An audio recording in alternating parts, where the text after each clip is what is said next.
आरोग्य सुरक्षा योजना की रोशनी, रोशनी, रोशनी।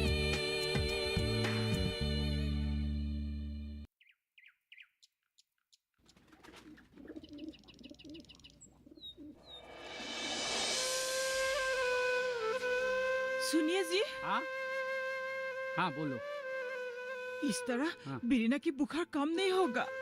रात के 3 बजे से जलपत्ती दे रही हूँ, बुखार कम होने के नाम ही नहीं ले रही है। हमें जल्द ही कुछ करना पड़ेगा। हाँ मैं भी यही सोच रहा हूँ। तो आप एक काम कीजिए ना, क्या? जल्द ही रोशनी के घर जाइए और उसे यहाँ बुला के लाइए। इस वक्त वही मदद कर सकती है। हाँ हाँ तुम सही बोल रहे हो। मैं अभी जाकर रोशनी को बुला लाता हूँ। हाँ। तुम बीरिना का ख्याल रखना। हाँ हाँ मैं अभी आता हूँ। जल्दी जाइए।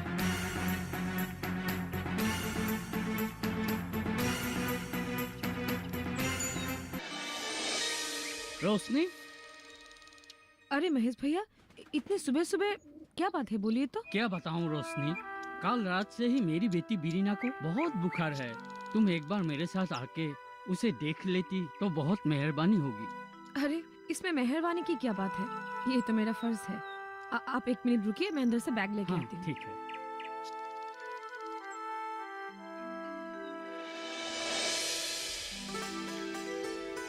ऐसी सुनते हो?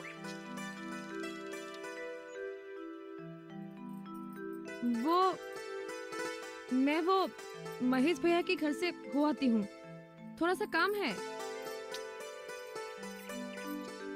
चलिए महेश भैया। हाँ चलो चलो।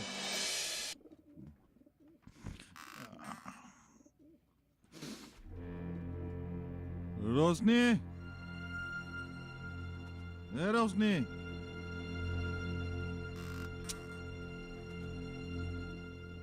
रोशनी कहाँ मर गई? ए रोशनी, इधर आ।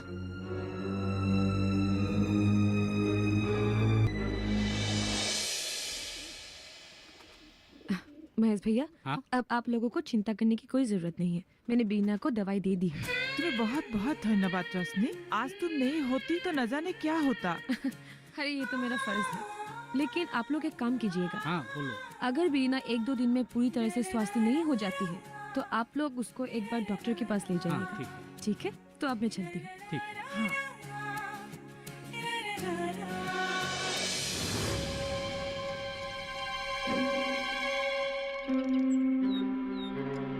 कहाँ गई तुम? कहाँ गई थी? मैं महेश भैया के घर गई थी। उसकी बेटी बीना को बहुत बुखार है। और इसीलिए सुबह सुबह निकल पड़ी समाज सेवा करने की। नहीं तो क्या करती, महेश भैया खुद आए थे मुझे लेने के लिए, और ये तो मेरा ड्यूटी है। क्या तुम भूल गए कि मैं एक आशा कर्मी हूँ? नहीं नहीं, मैं कैसे भूल सकता हूँ कि तुम एक आशा कर्मी हो, और इस गांव के सारे लोगों की देखरेख करने की ठेका सरकार ने तुम्हें ही दे रखी है। लेकिन अगर तुम दूसरे लोगों की ख्याल रखोगे तो मेरा ख्याल कौन रखेगा? तुम कहो तो मेरा ख्याल रखने के लिए दूसरी शादी कर लूं? ये सब क्या अनाप शनाप बक रहे हो? मैं बिल्कुल सही बोल रहा हूँ। तुम्हें समाज सेवा का नाटक मत करो। अरे इस गांव में और सारे लोग सरकारी नौकरी करते हैं। वो लोग तो सुबह 10 बजे जाते हैं और 5 बजे वापस आते हैं, लेकिन तुम कभी सुबह 5 बजे निकल जाते हो और रात 12 बजे 2 बजे भी निकल जाते हो। ये कैसी नौकरी है? उन लोगों की बात अलग है, लेकिन मुझे ये बीमार बच्चे, प्रेग्नेंट औरत, इन सब लोगों का ख्याल रखना पड़ता है, और इसीलिए मेरी ड्यूटी कभी भी शुरू हो सकती है। लेकिन इतनी मेहनत करने के बाद तुम्हें क्या मिलती है? जो भी मिले उसी से ही तो घर चल रहा है। तुम्हारी दुकान से तो एक पैसा भी आमदनी नहीं होता है, और वैसे भी मैं पैसे के लिए ये काम नहीं कर रही। मुझे लोगों की सेवा करने में बड़े अच्छे लगते हैं। मैं इस गांव को और गांव के सब लोगों को पूरी तरह से स्वस्थ बनाना चाहती हूँ। मैं ये सब नहीं जानता हूँ। तुम इस तरह से नौकरी नहीं कर सकती हो। मुझे समय पर नाश्ता अच्छा ही चाहिए, वरना मैं भी दूसरा कदम उठाने के लिए मजबूर हो जाऊंगा। बाद में ये नहीं कहना कि मैंने तुम्हें चेतावनी नहीं दी। अच्छा, तो ये बात है। तुम्हें जो करना है कर लेना, मैं किसी भी हालत में ये काम नहीं छोड़ूंगी। तो तुम देखना मैं क्या करता हूँ। ठीक है ठीक है।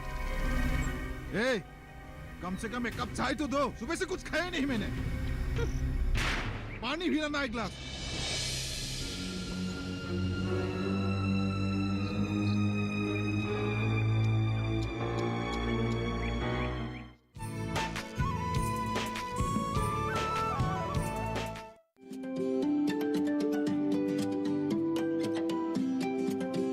जब बात अच्छी सेहत की हो, किसी तरीके की लापरवाही नहीं करो, किसी तरीके का समझौता ना करो।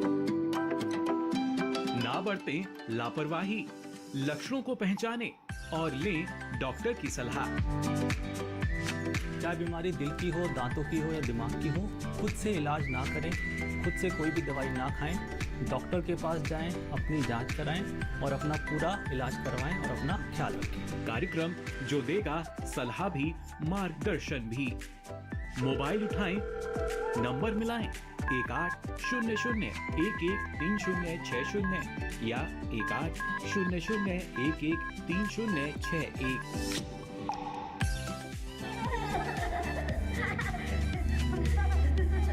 आपके अपने फोन इन कार्यक्रम स्वस्थ किसान में हर शनिवार शाम 6 से 7 बजे सिर्फ डीडी किसान पर।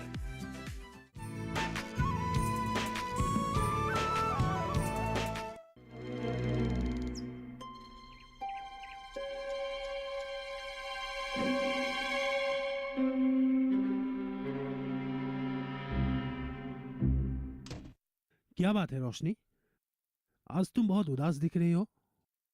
नहीं सर, ऐसी कोई बात नहीं है। देखो, मन में अगर कोई दुविधा है तो किसी को बता देने से मन का बोझ हल्का हो जाता है। बताओ ना क्या बात है। सर, आप तो मेरे पति के बारे में जानते ही हैं। हाँ, जानता हूँ। सर, वो आजकल मेरे काम को लेकर वो बहुत नाराज रहते हैं। लेकिन क्यों? सर, आप तो जानते हैं कि गांव के लोग मुझे किसी भी टाइम पर उन लोग की मदद के लिए बुलाते हैं और मुझे जाना पड़ता है, और इसी बात को लेकर मेरे पति नाराज हो जाते हैं। उनका कहना है कि मैं उसको टाइम ही नहीं देती हूँ, ज्यादातर मैं गांव के लोगों के काम ही करती रहती हूँ। ओह, तो ये बात है। उसका कहना है कि अगर मैं ये काम छोड़ ना दूँ तो वो दूसरी शादी कर लेगी, इसीलिए मैं थोड़ा सा परेशान रहती हूँ। वो मुझे छोड़ दे इसलिए मुझे कोई परेशानी नहीं है, लेकिन आप तो गांव के लोगों की आदत जानती ही हैं। अगर सच में ये हो गया तो गांव के लोग मुझे बदनाम करेंगे, और मैं बदनाम नहीं होना चाहती हूँ। ऐसा कुछ नहीं होगा, तुम चिंता मत करना। मुझे टाइम मिलने से मैं तुम्हारे पति से मिलकर उसे सारी बातें समझा दूंगा, ठीक है? ठीक है सर। देखो रोशनी, आज मैं तुम्हें एक बहुत ही जरूरी बातें बोलने के लिए यहाँ बुलाया हूँ। हाँ बोलिए सर। लोगों की भलाई के लिए सरकार की तरफ से कई नई योजनाओं की शुरू हो रही है। उनमें से एक योजना का नाम है नेशनल हेल्थ एश्योरेंस मिशन। जी सर। और गांव की सभी आशा कर्मियों को मिलाकर ही इस मिशन को सफल बनाना होगा। इस मिशन के द्वारा लोगों को फ्री ट्रीटमेंट दी जाएगी, मुफ्त की दवाई दी जाएंगी, छोटे बच्चों के स्वास्थ्य के लिए बहुत सारी सुविधाएं दी जाएगी, और बहुत सारी बातें हैं इसमें। Okay sir. और इस मिशन के बारे में सभी बातें जानकर गांव वाले इस मिशन की सुविधा को कैसे ले, ये बातें तुम लोगों को ही समझाना पड़ेगा। और इसके लिए मैंने तुम्हें निर्मली और आशा सुपरवाइजर प्रणामी को एक ट्रेनिंग के लिए चुना है। वो ट्रेनिंग 3 दिन का होगा। तुम लोग घर से भी आकर भी ये ट्रेनिंग कर सकते हो। बोलो, करोगे? जी सर, मैं जरूर करूंगी। तो मैं तुम तीनों के नाम आज ही फॉरवर्ड कर देता हूँ। मैंने निर्मली और आशा सुपरवाइजर प्रणामी से बात कर लिया है, सिर्फ तुमसे पूछना ही बाकी रह गया था। तुम उन दोनों से मिलकर बातें कर लेना। हाँ, ठीक है सर। तो तुम अब जाओ, मुझे भी एक जरूरी काम से जाना होगा। ठीक है सर, तो मैं अब चलती हूँ। हाँ। क्या हुआ प्रणामी, क्या सोच रही हो? कुछ नहीं, बस हमारे भविष्य के बारे में सोच रही हूँ। आज अचानक हमारे भविष्य के बारे में तुम्हारे मन में चिंता कैसे है? अचानक नहीं नबीर, मेरे घर वाले मेरे घर में मेरी शादी के बारे में बात कर रहे हैं, इसलिए। पर तुमने क्या कहा? अब तक तो मुझे किसी ने भी इस बारे में नहीं बताया, लेकिन अब मुझे लग रही है कि 1-2 दिन में ही माँ मुझे इस बारे में बताएंगे। तो अच्छी बात है, तुम हाँ कह देना। नवीर प्लीज, ये मजाक करने की वक्त नहीं है। तुमको तो अच्छी तरह से पता है कि मैं तुम्हारे बिना नहीं रह सकती, और एक अजनबी से तो शादी बहुत दूर की बात। तो चलो हम दोनों भाग के शादी कर लेते हैं। मैं ये भी नहीं कर सकती, नहीं तो कब की भाग चलती तुम्हारे साथ। तो क्या करने का इरादा है? घर वालों को झूठ बोलते बोलते मैं थक चुकी हूँ। बहुत बहाना बना लिया, अब और कोई बहाना नहीं बची। नवीर, मैं चाहती हूँ कि तुम जल्द ही जल्द कोई अच्छी सी नौकरी ढूंढ लो, ताकि मैं घर वालों को सब सच सच बता सकूं। मैं तो काम ढूंढ ही रहा हूँ, लेकिन मिले तब ना। नवीर, कोई नौकरी नहीं मिले तो क्या हुआ? तुम अपने तरह से कुछ बिजनेस ही क्यों नहीं शुरू कर लेती? देखो, आजकल सरकार भी ये सब काम में बहुत सहायता करते हैं। हाँ पता है, इसके लिए मुझे पहले एक स्किल डेवलपमेंट की ट्रेनिंग लेना पड़ेगा, और इस बार मैं सोच रहा हूँ कि ये ट्रेनिंग लेकर एक बिजनेस शुरू कर दूँ, और जल्द ही जल्द तुम्हें मैं अपना बना लूँ। हाँ, तुमने बिल्कुल सही सोचा है, ऐसा ही कुछ करना, नहीं तो बहुत देर हो जाएगा। नहीं होगा, मैं किसी भी हालत में तुम्हें अपना बनाकर ही डाल दूंगा। मैं अपने आप से भी तुम्हें बहुत ज्यादा चाहता हूँ। मैं भी। चलो, नहीं तो बहुत देर हो जाएगा। चलो। नबीर। हाँ। वो मैं तुम्हें और एक बात बोलना भूल ही गई। क्या? वो 20 से 23 तारीख तक आशा कर्मियों की एक ट्रेनिंग प्रोग्राम है। कुछ नई मिशन के बारे में जानना है। वहाँ रोशनी दीदी और निर्मली दीदी के साथ मुझे भी जाना होगा। वैसे वो 3 दिन मुझे समय नहीं मिलेगा, थोड़ा बिजी रहूंगी। ठीक है, कोई बात नहीं। वैसे मैं शाम को घर पहुंच जाऊंगी, तब तुम फोन कर सकते हो। कोई बात नहीं, चलो। चलो। अरे फोन!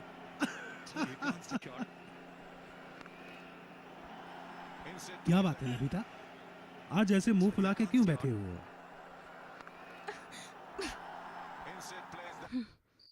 और नहीं तो क्या करूं?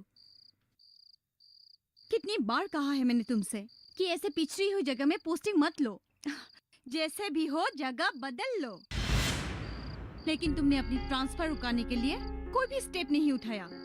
तुमने तो कहा था ये बहुत अच्छी जगह है, सब सुविधा है यहाँ पर, लेकिन यहाँ पर तो कुछ भी नहीं है।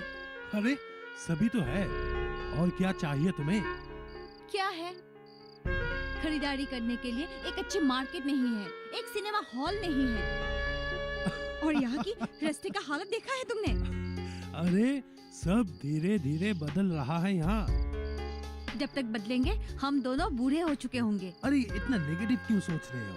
जरा धीरज रखो। देखो, देश में नया सरकार आई है, सभी क्षेत्र में परिवर्तन हो रहे हैं, धीरे धीरे यहाँ का सब असुविधाएं भी दूर हो जाएंगे। अच्छा, अब गुस्सा थूक दो, अब जल्दी से एक मेरे लिए गर्मा गर्म चाय बना के लाओ। हाँ ठीक है। हाँ, लेकिन मेरी एक बात तुम कान खोल के सुन लो राजीव, अगर ये सब ऐसे ही चलता रहा तो ज्यादा से ज्यादा 1 साल में यहाँ रहूंगी, उसके बाद मैं चली जाऊंगी। तुम्हें रहना है तो रह लेना। ठीक है बाबा, वो सब बाद में देख लेंगे, अब जल्दी से मुझे एक कप चाय पिला दो।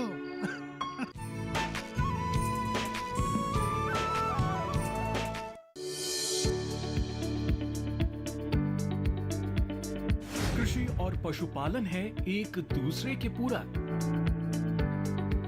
आंगन से लेकर व्यावसायिक फार्म तक, मुर्गी पालन से लेकर रेगिस्तान के जहाज तक। बीमारियों से अब पशुपालक ना हो परेशान। विशेषज्ञ करेंगे आपकी समस्या का समाधान। जुड़िए हमसे, पूछिए अपने सवाल। ईमेल के जरिए भी आप हमारे साथ जुड़ सकते हैं। हमारी ईमेल आईडी है ddkisanapc@gmail.com। हमारे टोल फ्री नंबर हैं 1800-113060 और 1800-113061। देखिए अपना पशु चिकित्सक हर रविवार शाम 6:30 बजे दूरदर्शन किसान चैनल पर।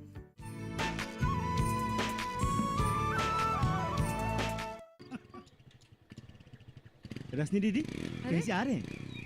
हाँ, मैं वो तिलक के घर गई थी। अच्छा, उसकी बच्ची बीमार है। ओह, अब तक घर जा रही हो? हाँ। चलिए आपको मैं घर तक छोड़ देता हूँ। हाँ ठीक है, चलो।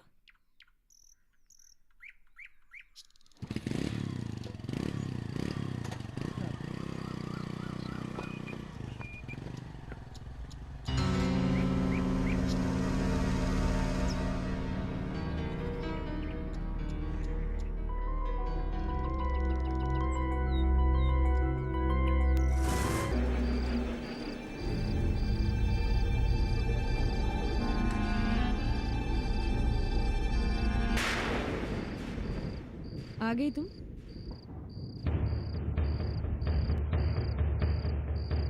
देखो, तुम ये रोज रोज की पीने की आदत छोड़ दो। अगर ऐसे ही पीते रहे तो तुम जल्दी ही बीमार पड़ जाओगे। छोड़ दो ये सब। हाँ, पीता हूँ, बहुत पीता हूँ और पीता रहूंगा। अपनी जिंदगी अपनी मर्जी से जीऊंगा। तुम्हें क्या? मुझे क्या? मैं बीबी हूँ तुम्हारी। अगर मैं तुम्हें सही रास्ता नहीं दिखाऊंगी तो कौन दिखाएगा? बीबी, दिन भर बीमार लोगों की सेवा में लगी रहती हो। मेरे लिए समय ही नहीं है। जब भी मौका मिले जवान लड़कों की बाइक में घूमती फिरती। बीबी हो तुम्हारी, बात करती। मतलब मैं कुछ समझी नहीं। मैं समझाता हूँ। मैं आज तुम नबील के साथ बाइक में घूम घूम के कौन सी समाज सेवा कर रही थी? घूम रही थी मतलब? मैं काम से वापस घर आ रही थी तो रास्ते में नबील मिल गया और वो मुझे घर तक छोड़ने के लिए आ गया। बस इतनी सी तो बात है। इतनी सी बात? अगर इतनी सी बात है, गाँव वालों से मुझे क्यों सुनना पड़ता है? हाँ? जरूर तुम दोनों के बीच कुछ चक्कर है। तुम ये कैसे बेतुकी बात कर रहे हो? तुम्हारा दिमाग तो ठिकाने पे है ना? मेरे दिमाग तो बिल्कुल ठिकाने पे ही है, लेकिन तुम अपने आप को संभालो और ये मत समझना कि तुम्हारी ये सब जानकर भी मैं चुपचाप रहूंगा। इस टाइप का आदमी मैं नहीं हूँ। इसका मतलब तुम मुझ पे इल्जाम लगा रहे हो, मुझ पे बेबुनियाद शक कर रहे हो। ये बुनियाद बेबुनियाद की बात छोड़। मैं तुम्हें आज एक बात साफ कह रहा हूँ। आज के बाद तुम किसी भी लड़के के बाइक के पीछे मत घूमना, मत घूमना, वरना